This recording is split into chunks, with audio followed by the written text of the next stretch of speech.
Good evening, guys. Welcome out to Revolution. And so we're just doing a live video just explaining what we're going to be doing when we go to Pakistan. And so we're heading over to Pakistan on October the 1st. And we're going to be looking at all the ministries that are there. So over the last few years, we've been building up some ministries there. And so Annie's been doing some ministry work, and Annie ran a ministry over there before she came to Australia. And so now we have, 9 ministries? Yeah, we have around 9 ministries in Pakistan. Yeah. So maybe you can just explain to the people what's been going on. Yeah. I was working in Pakistan before our marriage, and then I just moved to Australia, and after that I was just keep doing it with my family, the ministries and everything. And we just run a lots of Sunday school classes, which is Sunday school classes is with the teenage kids as well into it, but we call it a Sunday school class. And it's not only on Sunday, it's in a week. It's some days is a Friday, some is a Saturday, some is a Sunday. So pretty much like all week is busy doing these things. So after that, God was put it in my heart that we gonna be in touch with the people who was Brickylan people in Pakistan. And I was shared with my brother that I think we have to do that. And then he just went there, and then we just started preaching there, because people was very hungry, very open, very thirsty for the listening the word of God. And we just go and reach there. And so now, thanks God that I am working with the Brickylan villages. It's around 6 to 7 villages. 7 villages we are doing it. Wow. With the Sunday school classes, with the preaching, and with if anyone is sick, we're praying for them, and visiting families and look what the needs is. And so we just done in that pretty much I can say the 6 month that I just start these ones, and doing heaps of work. So now I'm running the 9 different projects in a different villages. Wow. And directing them, all of them under mine supervisions and everything.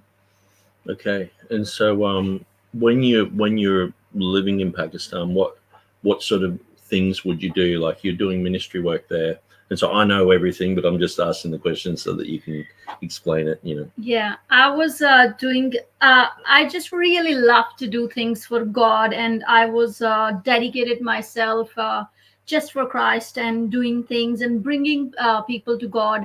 And especially just with the children in the beginning, because I was think that they gonna be they will know about God, and they will be saved, and then they will have a very good life, and they will be a strong, good Christian from the beginning. So I was just I can say the building the foundation in the beginning.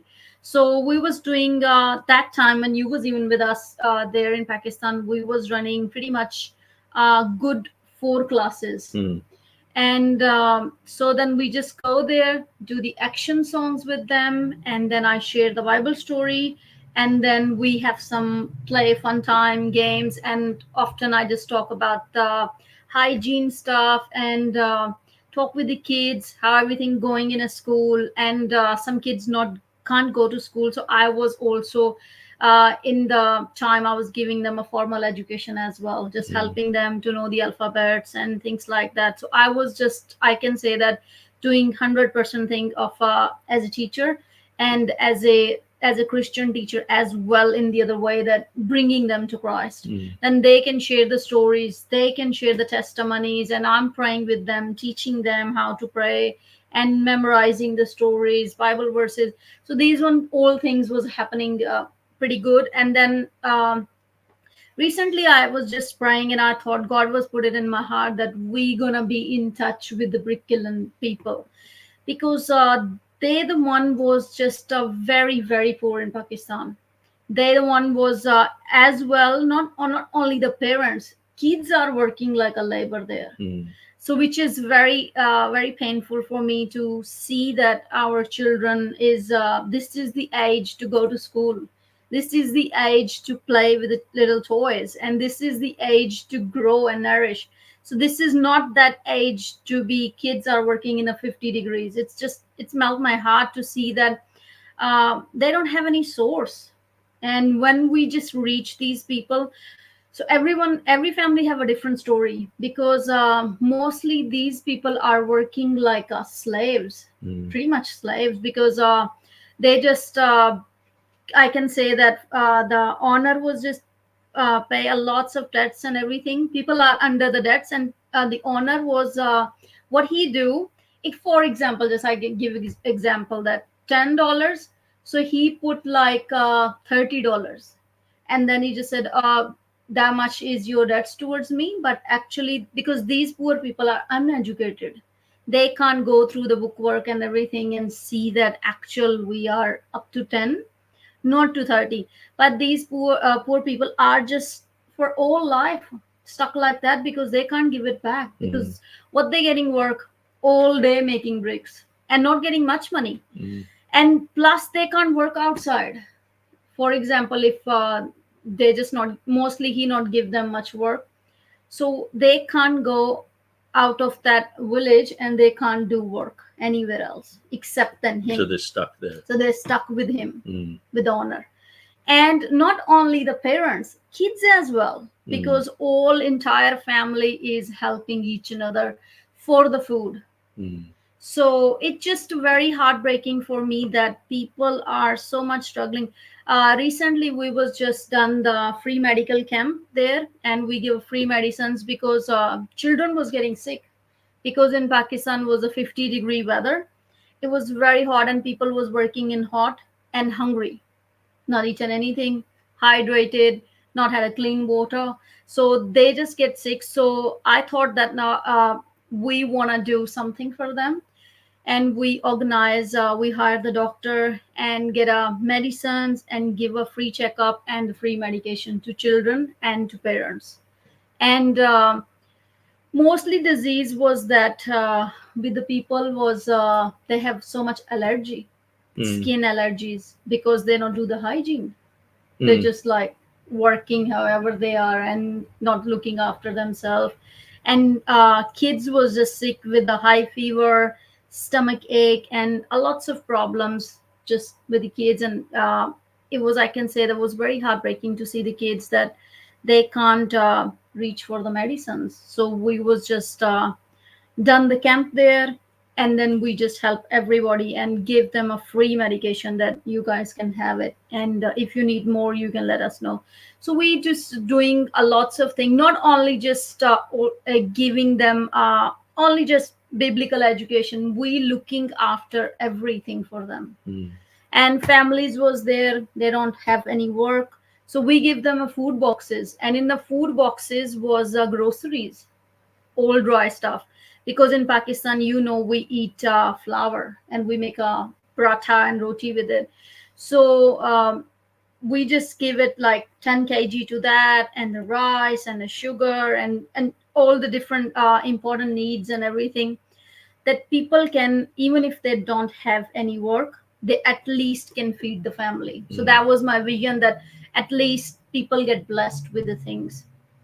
And with the children, I was just thinking that they was working in a hot summer without any shoes. They're not wearing any shoes because they don't have it. Not any clothes, not any shoes. So I was feeling, oh no, they're gonna get sick, and they need, this is very special need. They need it. So we bless them with the shoes and with the clothes and with the basic needs for them. And just widows was reach us, and they said that we don't have food in our house.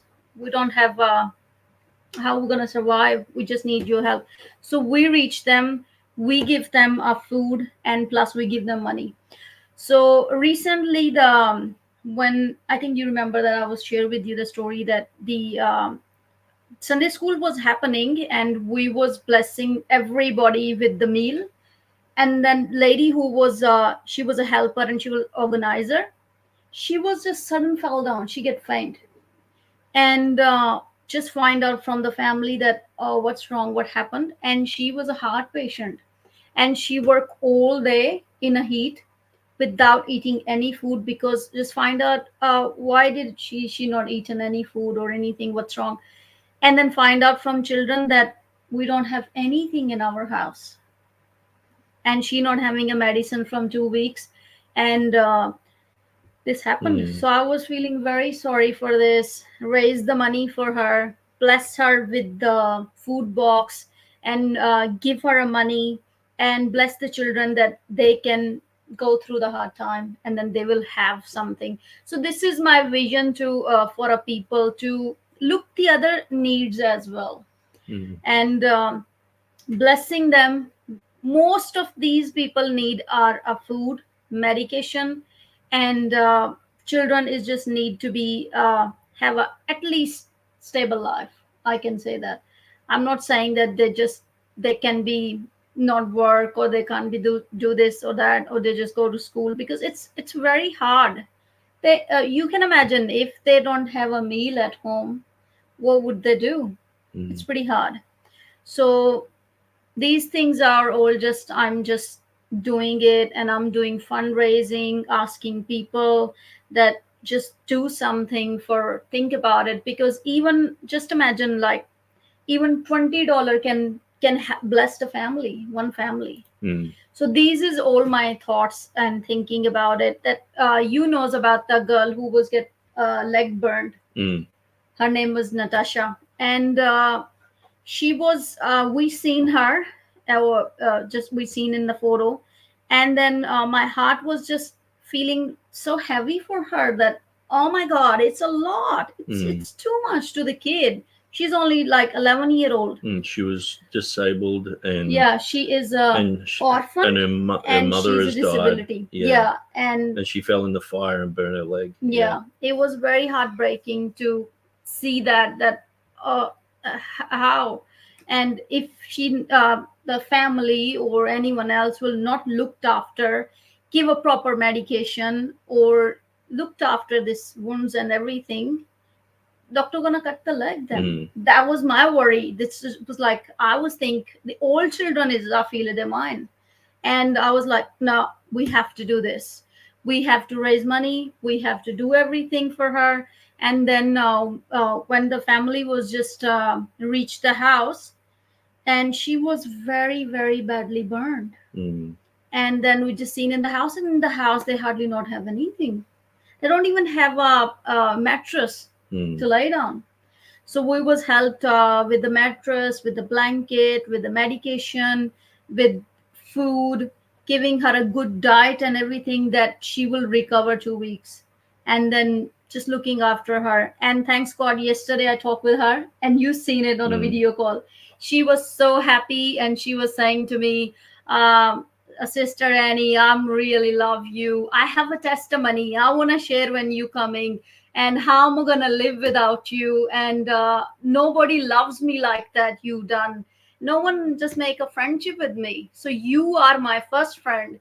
And I was very happy. I said, I'm gonna give you a big hug when I'm coming. And she had a tears in her eyes. She get emotional, that never feel it, that kind of attachment and love. And she said, if you was not save my leg, so doctor gonna cut my leg. You the one was done it. And I said, no, it's not me, it's God. He's the one done it. And I'm really glad to see that the smile after it, that wow, God is doing, God is moving, God is using us. So this is all my visions, to do things for people and for our children, and for our just ladies in Pakistan, and even helping the men, because life is difficult. Just I can't say that just only men is just can go and raise the money, bring it to the house. And in Pakistan, all entire family have to work for the food, which is very heartbreaking. Yeah. So this is all things was just like happening in Pakistan. Yeah. So that's a lot. And, I'm really proud of Annie and what she's doing there. And so Annie has a team of people in Pakistan who work for her, and who there's volunteers and also some people who we pay money so that they can run around. Everything's you think of inflation and how it's hit us in Australia and America and the UK. Inflation in Pakistan is through the roof, and so everything's just like tripled in the last couple of years, and their dollar has devalued, which is sort of good for us in a sense, because we give to these ministries, and so when we give a little bit in Australia, it explodes into a lot more over there. But you can see the stress in a lot of people. The average everyday Pakistani is just really struggling, and so these people are getting left behind. And so maybe you can tell about the ministry that you just started on Sunday. So you've had all these classes that you've been starting, and then you were just like, I'm going to start a ministry to homeless people. Yeah. So maybe you can talk about that. Yeah. So I was like, God was suddenly put it in my heart, and I always just know that it's just there, and God wants me to do something. I was feeling because in Pakistan is a rainy season, and I was thinking about it, that how hard would be for the homeless people to work, even if they can't work because it's heavy rain in Pakistan and it's the season. And I was thinking and feeling the pain for them, that we gonna raise the money for them, and we gonna bless every family, go them, because in every family there is a small kid, so they hungry. So I was thinking about them, that we're gonna do that. And I talked with my brother. I said, you go and just find out the situation and everything, and let me know that what it is. And he went there and looked at it. It was very bad. So, and people was just like begging for the food, and he just said, yeah, we're gonna do that. And I said, okay. And I was just doing the fundraising, and thanks God that I raised the money. And then we just organizing for them.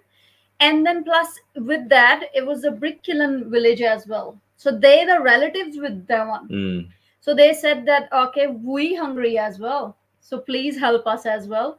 So automatically these homeless and the brick kiln was just come together, which I was not have any idea. I was not ready for this. It was just sudden happened. And if we was just doing it because we gonna also preach to them, bless them, do worship with them, teach them, and then we're gonna give the food. And then I was thinking about it. It couldn't be how good is that if somehow we get like inside we can do things, because in Pakistan, it's not safe to preaching or doing godly stuff on a road. So I was thinking about it, that we're gonna do that. And then my brother was just go, and he find the vacant place surrounded around the brick kiln village. So he said, we can do it there, is safe. So people was very welcoming. They said, yeah, we want you to preach and do everything, and as well bless us. So he just go and he just showed me everything, and I said, yeah, exactly. That's what I was something looking, that it just like surrounded something, and then will be the safe that our people can sit and do the preaching, and then it will be not any drama or anything. So we just went there, and then we blessed more than 15 families. Wow. With the food boxes, blessed with the children with some chocolate, some cookies, and some things like that they can be enjoy as well. And plus, I was just think that we want to bless them with the meal as well. So in Pakistan, it's called biryani. So biryani is a chicken and rice mix. So everyone's favorite biryani. So we made more than 10 kg biryani, and make the boxes of them and blesses to everybody. And people was just enjoying it and thankful to God that, wow, it's a miracle that someone come and reached us like that. This is just like endless happiness for them. So that people was just said that nobody coming for a preaching or anything. So we want that you guys come and preach. And before I was just decided that I will, in a 1 month, we're going to go and I will start all the work. I was preaching to them. I was helping them and I'm doing everything. But I seen the people are very interested. So I just talked with my brother. I said, no, we have to start the work. You don't need to wait for me 1 month. just start it. When I will come, you and I will do lots of things, but I don't want that people will just keep waiting for us. So every Sunday we're going to start this project now. Every Sunday we're going to go, we're going to preach to them, and then we're going to sing a worship with them. And if someone will just do the fundraising or for us and help us or give anything, so we will bless the people of there and some orphans there, some widows there, so we can also bless them with the food boxes that they can have the food, and then they can keep coming to the prayer and everything. And after that, I started women's ministry with my mom. And I was just think that my mom is a retired salvos officer, and I thought that mom is just sitting and joining the other family members in the preaching and prayer, and she's going everywhere. So I thought, no, I want she will do something, because she has so much knowledge. And she's in that age that people want to know the knowledge and want to just know her experience, and she worked for God all life, I can say. So I said, Mom, you're gonna do this as well. And she said, are you sure about it? I said, yeah, you can do it. So I was just encourage her. I said, you can do it. So now she is running her own Bible ministry class with the woman. So with the teenage girls, so it's a women's ministry. So she is teaching them about God. She is singing song with them. And then in the end, she just helped them give her different lectures about hygiene, about how to look after children, and how Christian ladies can do it, how Christian wife will be. And she's just enjoying, and then she's having a snack and cup of tea. So every week I just talk with my mom, and she is just very energetic. She is just asking me that, let me know what we're going to do now. And I was like, whatever comes in your heart, whatever God's saying to you, you do that. You don't need to ask me. So she always just like, I want to do this, I want to do that. And I said to my mom, I said, yeah, you do it. And she do amazing. And I'm really proud to see that she is busy, and many ladies is just coming and getting blessed. And last night they have more than 30 ladies. Wow. And they just enjoy the tea. And how long's that been going for now? I think it's only less than 3 weeks. Wow. And yeah, 30 women are coming along. Yeah. Yeah, that's amazing. And she's really enjoying. And teenage girls are as well part of that, and they're enjoying it. So recently, Mom was sharing with me that a few orphan girls that they need, they was asking for the school uniforms and for shoes and for the bags, because they in a 9th grade, and they just had a really good results, but they don't have things that they can just go to with the new things with the school and everything. So teacher is giving a hard time to them. So now I'm doing the fundraising for them, that they will have the good time and in the school, and mom can able to help them. Yeah, that's so good. I remember hearing a guy talk about a testimony in Bougainville in Papua New Guinea, which I've been to 7 times. And he said there was one girl there who wasn't a Christian, and she said, God, I need shoes. I need shoes, because she couldn't go to school without shoes. They wouldn't allow you to go to school. And so the mission team came over from Australia, and someone brought shoes, and they were perfect fit for her.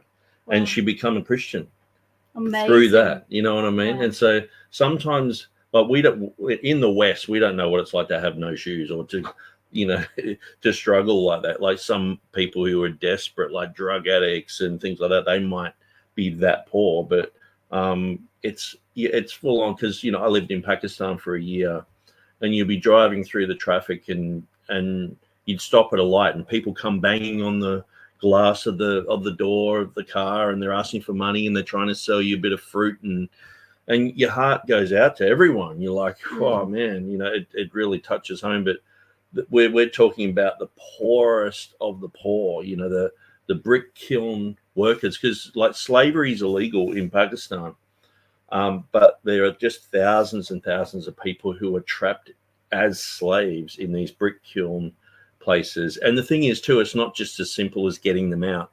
sometimes you get these people out and they can suffer persecution. Their family can be kidnapped. Things can happen. And so we're just like, well, how can we just make their lives better for the moment to help them, to give them the gospel, to give them food, the Bible says, as much as you've done it unto the least of these, my brethren, you've done it to me.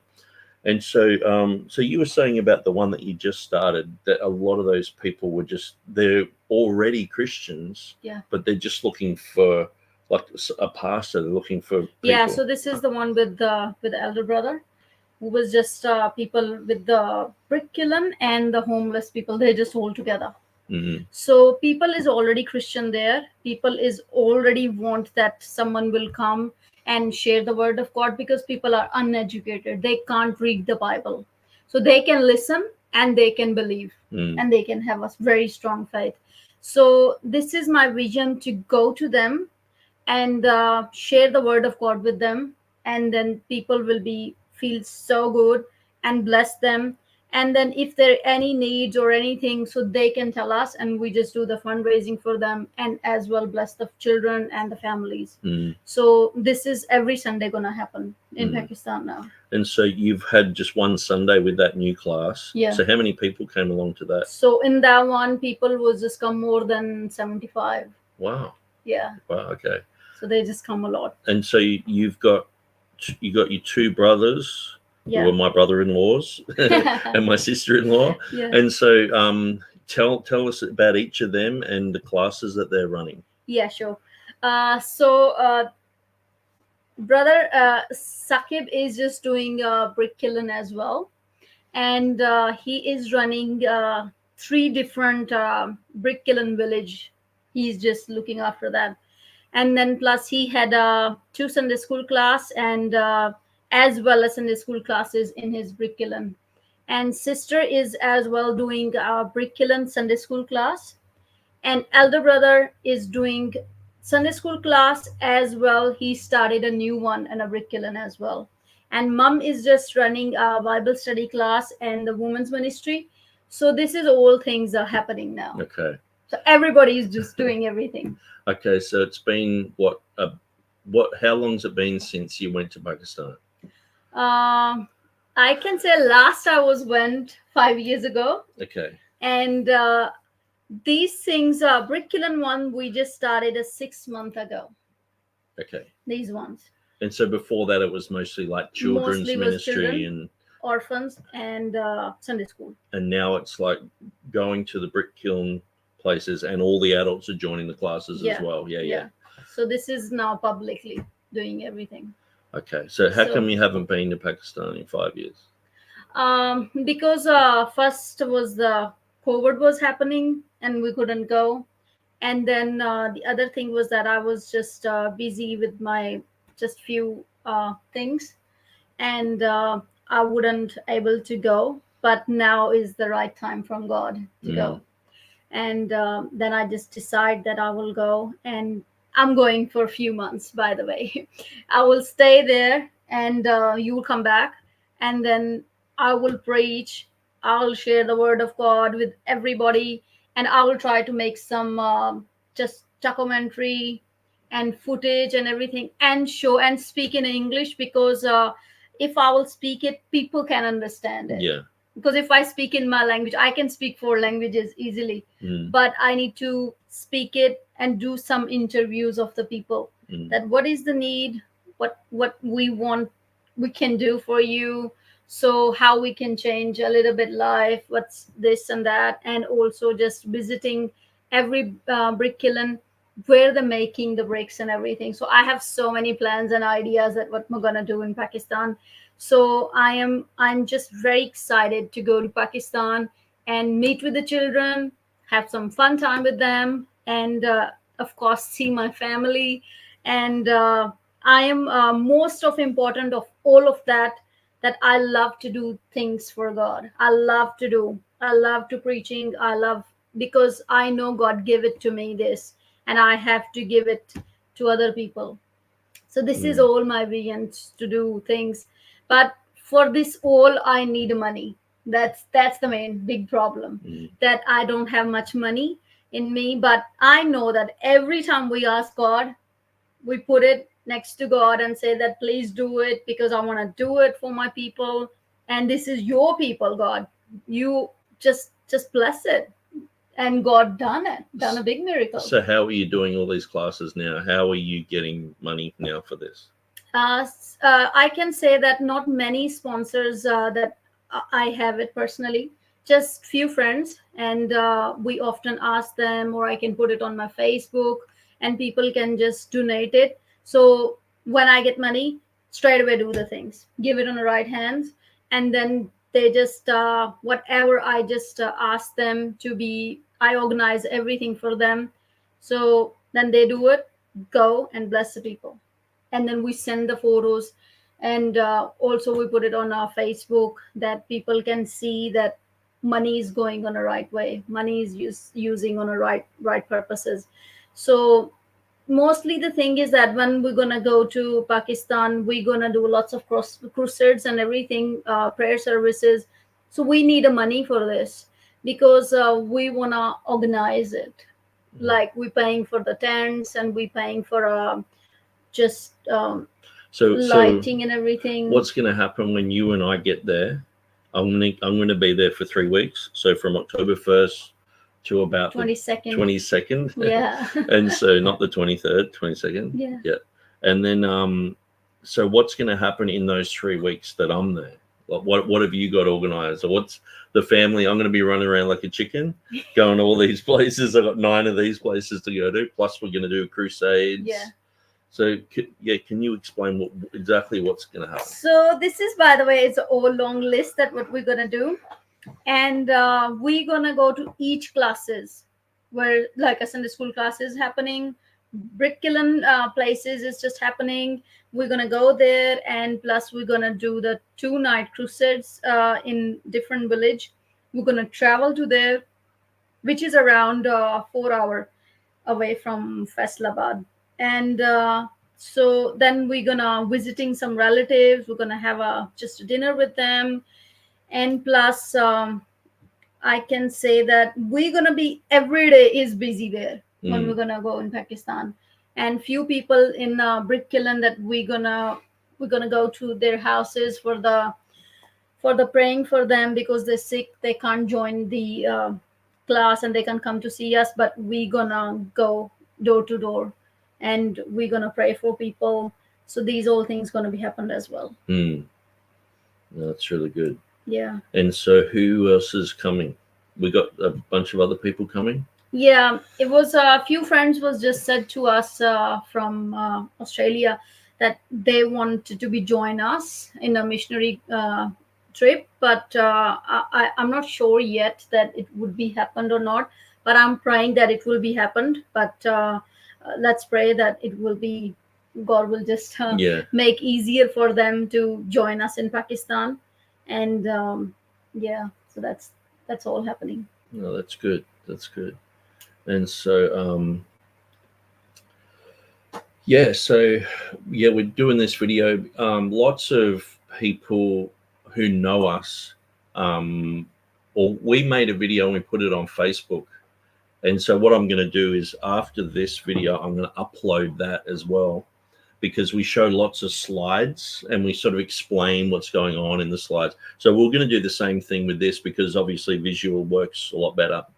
But we're just, I guess we're so busy and we're running around like chickens ourselves. And we just thought we just want to explain this because we know that people want to support us. We know that people think that what we're doing is good. And and pretty much what happens is if people support it, we do things. If they don't support it, we don't do things.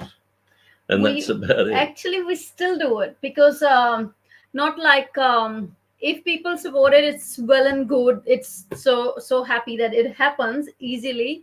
But if it's not happened, I always said to you, and you work very hard and you help me. And I am really thankful to you that you, whatever is my visions and my thoughts for our people, and you always help me. And I'm really thankful because I know you work very hard and then you send the money to Pakistan and things happen.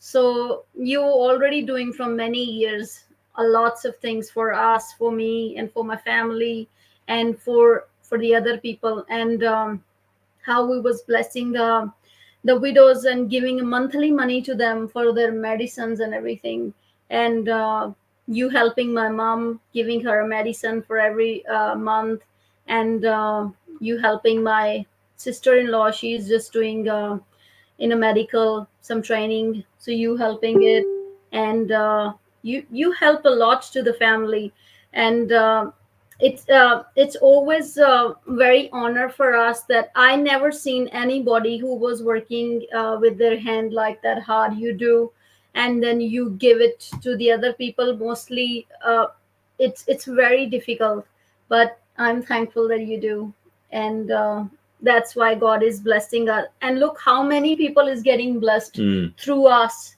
what we doing it. And so how many people all up are in like these 9 classes? How many people do you think are all up in everything? I can say that in Sunday school classes, we have one class is 35 children, other class is 40 children, and Sonia's class was 65 children. Asif's class was more than 40 children, and Sakif's class gonna be more than 45, 50 children, and then I can say that on a brick kiln places, when we do the like a Thursday, Friday, Wednesday, so all days busy when we go for a prayer service. So all up to people is just more than 110. It's probably like in the brick kiln. Yeah, brick kiln. So it's just like that. So 110 people, sometime more. And once you just announce you giving food, so people is more in the numbers and everything. So which we started recently on a homeless and brick kiln. So there is 75 people was all come up, and women's ministry is 30, 35. So these all are the numbers.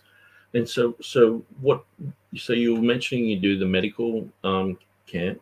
So what besides giving medicine and things like that? Well, what else do you do there? We just helping the orphans, and we helping the widows because they don't have any sources for medicines. So what would be the life of a widow in Pakistan, and then what would be a life of a widow in the brick kiln? Okay. The widow life in Pakistan is very, very difficult, I can say, because parents are living with the joint family, with the whole family, and mostly boys are looking after mom. And sometime it's happened that they can't just feed all the family because it's so many things happening in the house and they're not earning much money.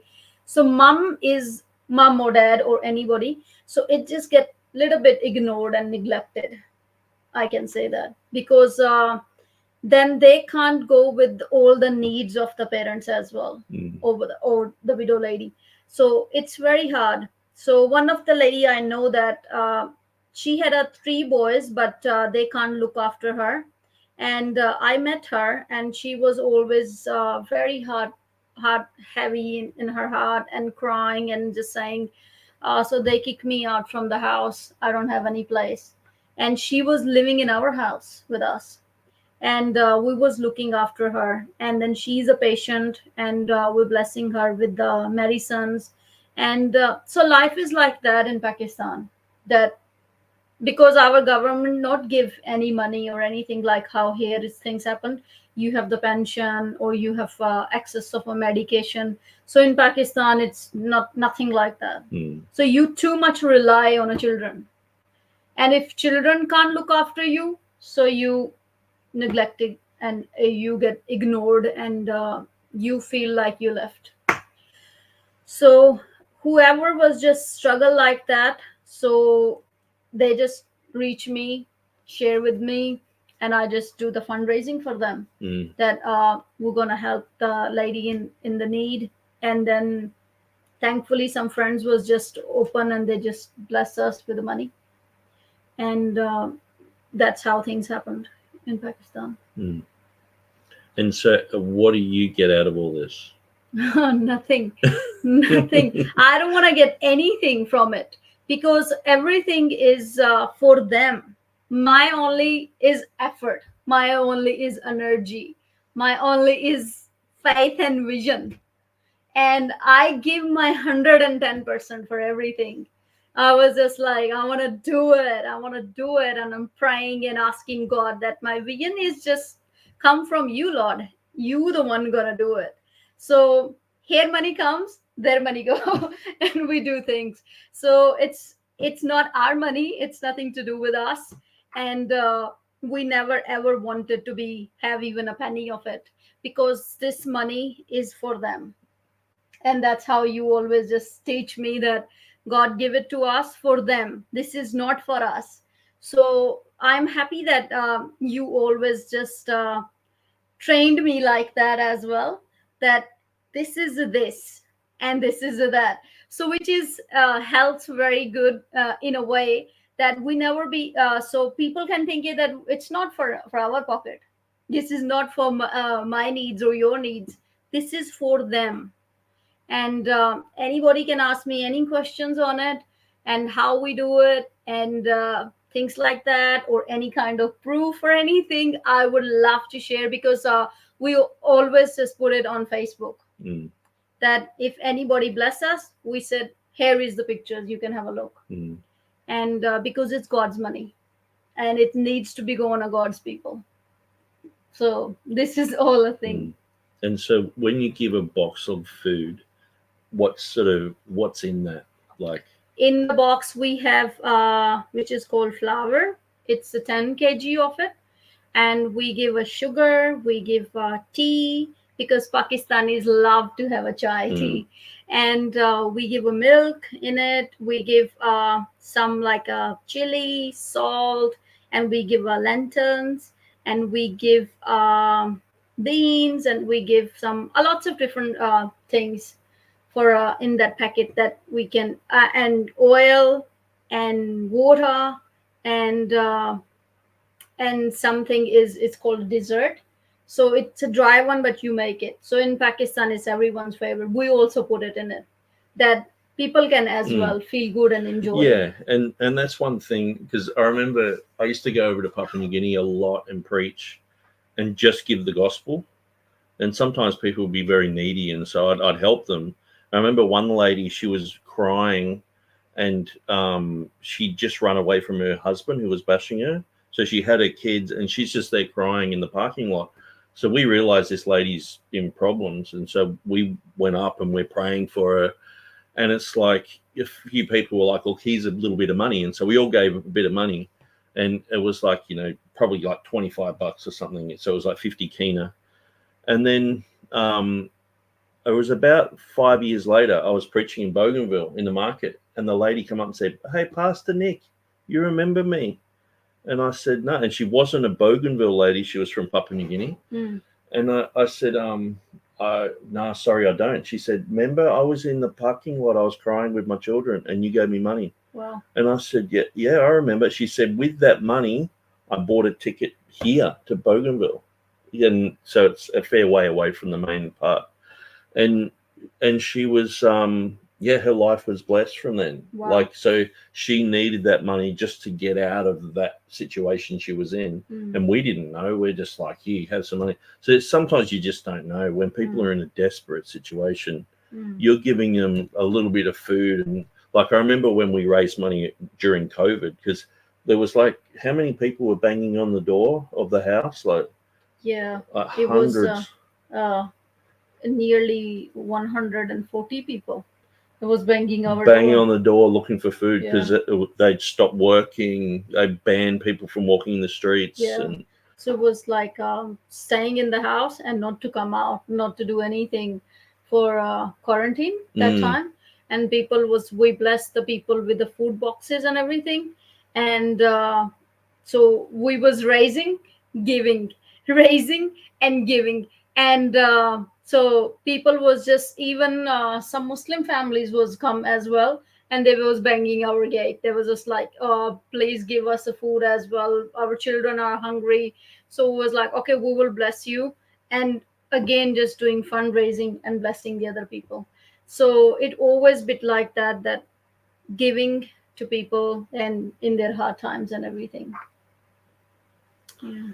Well, I think we've explained our thing, and this is usually just like a conversation that me and Annie will talk about. I'll come home and go, how'd you go today, Annie? And Annie's like, well, what happened in this place? We raised enough money to give for this one here, and this work's happening here, and we're going to bless this one, this brick kiln over here today, and so all these things are happening, and so this is a usual sort of daily thing, because Annie's just constantly overseeing what's happening here, and Annie's the main person who is raising funds, and usually if the funds sort of don't end up coming there, we usually sort of foot the bill at times, but it's we've had some people recently who were sort of caught the vision. And they're giving us some money, so we're like, okay, and that's why we're able to do some more things. But I want to last thing I'm going to talk about the Christmas, that how we do the fundraising and how we do with the children. So on a Christmas, what we do, that we bless the orphans with the new clothes and the shoes, because in Pakistan, people not having a new clothes and everything in a normal days. So we have like special days, like Easter or Christmas or something event is happening. So kids just enjoy having a new things. So I always love to have a children blessed with the new things. So we do the fundraising for children to have clothes and shoes, and plus we help Sunday school children for the Christmas lunch party. We play games with them, and plus we give them a little toys, whatever we can afford it in that budget. So we always give them like a bat or just ball, or with a cricket stuff and things like that. And to little girls, just a doll, cars or things like that, whatever we can give it. So kids can enjoy and feel it's Christmas. And with the widows, this year I have a plan that we're gonna bless ladies with the food boxes and few clothes and everything, and families who are very needy, they can't even make food on Christmas Day, so I'm gonna bless them to share the love of Christ with everybody, to enjoy the feelings of Christmas. Look at here in Western countries, how many gifts under the tree we had it, and in Pakistan we don't even have a food. So that's what I wanted to do, bless them for Christmas, and then everybody can have just Christmas and enjoy it and celebrate the birthday of Jesus Christ. So everybody can enjoy and love enjoying having a food.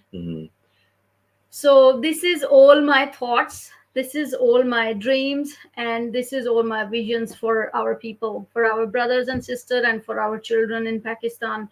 So if anybody wants to support or want to give, so there is a link that you can just donate it there, and it will directly go to the people who are in a need, who are suffering, and even your small amount can go bigger there and can bless the family. So please do that. And if anybody wants to join me on Facebook, so you're very welcome to do that, and we can happy to show you the pictures that your money go on the right place. And thank you and God bless. Yeah. And so I just thought I'd say I was sort of trying to finish a thought there, but I got a bit distracted. But yeah, sometimes I just go to places and just preach. But then after a while, you sort of realize there's a lot of needs.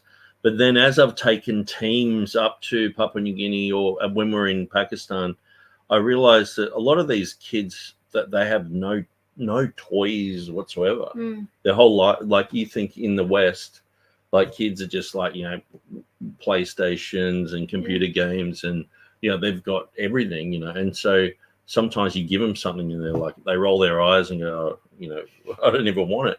And so these kids, you give them a cricket bat, and that's like going to be the thing that they have for like 3 years. They're out the backyard playing with it every day, and it's like, it's not just giving, because I mean, giving the gospel is of course the primary importance, but it's also just like Jesus said, do unto others as you would want done to you. And if I was poor in a poor country, if someone came and preached to me, I'd be like, can you just give me a good toy, or give me a good thing, or give me some food, or help my family? And so we want to help people get on their feet, and not just like be looking for a handout of food and things like that. We want people to grow. We want people to be able to support their own families and things like that. But it's pretty hard when you're a slave. This is modern day slavery, and so it's it's quite an amazing thing what's happening in the world still today. I mean, people talk about the horrors of slavery of yesterday, but this is happening today. And so, if you want to donate, maybe I should grab that little donate link. I'll just jump on my website here, and I'll pull up that page.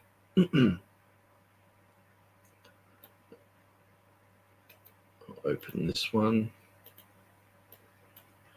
So if you do want to donate anything, that's the link there. Now I'll put it on the banner here. Create a banner. So basically, it's my TextusReceptus.com website, donate.html. So that goes to like a PayPal link. And if you go there, you can just donate through PayPal. It goes straight to me. And then we just send it straight to the family over there. And so then they go out pretty much. If we don't send them money, they don't do anything. If we send them money, they go and do stuff. And so that's pretty much just how it works. And so, so I've got a few guys. Derek was asking for the link. And so, some of you guys know I've spoken about this over the years. And we do evangelism. We do a lot of things. But this brick kiln vision that Annie's had, we're just sort of realizing how desperate a lot of these people are. And so I'm going to be going over there in October. We're going to film the whole thing. We're going to film every day what we're doing, evangelism. I'm going to be uploading them up to this platform. I know a lot of the time this platform's just, Bible issues and all the rest of it. But we want to show what else we do, because ultimately I help people to have faith in the Bible. But the Bible does say, do unto others as you would want done to you. As much as you've done it unto the least of these, my brethren, you did it to me. So we look at every single one of these people who are in these situations and look at them just like Jesus was in that situation. If they're destitute, if they're poor, if they're naked, if they're struggling, where we're like, well, that's Jesus struggling. And so we want to help them. So I think we've said everything we want to say. Yeah, we're pretty good. Yeah. So we'll cut it off there. Thanks for joining us, guys. And let us know in the comments if you want to ask any questions later on, or you can contact me on Facebook. Just look up Nick Sayers, or I'll put my email here. It's OzClicks. And if you go to OzClicks and just type in @Gmail at the end of that, you can get my my direct link there. So, cheers. Thanks, Derek. Thanks for joining us, guys. We'll see you next time. Yeah, God bless you.